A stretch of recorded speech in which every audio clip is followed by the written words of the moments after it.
Aš daug metų dirbau tik su suaugusiais.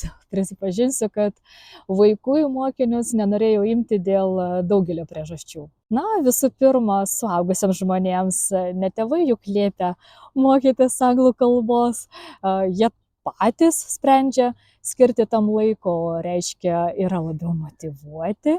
Visų antra, su suaugusiais galima bendrauti rimtomis temomis, kas man yra įdomu. Vaikai gi lieka vaikais, su jais reikia žaisti ir panašiai. Pasirodo, vaikai irgi gali būti labai įdomiais pašnekovais. Jie smalsūs, talentingi, sąžiningi, žaismingi.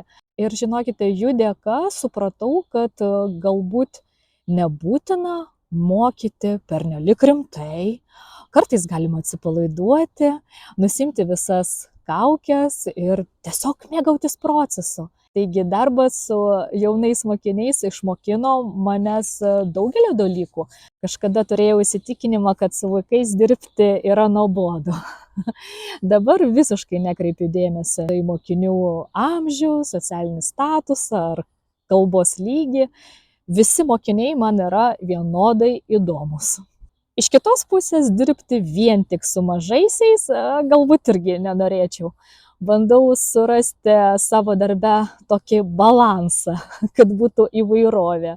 Taigi vienareikšmiškai atsakyti, su kokia amžiaus grupė man dirbti paprašiau, turbūt negalėsiu, nes kiekvienas atvejis yra unikalus ir išskirtinis su savo privalumais ir iššūkiais. O jeigu jūs pergyvenate dėl savo amžiaus arba gebėjimų, tai žinokite, kad anglų kalbos mokytis niekada nevėlu.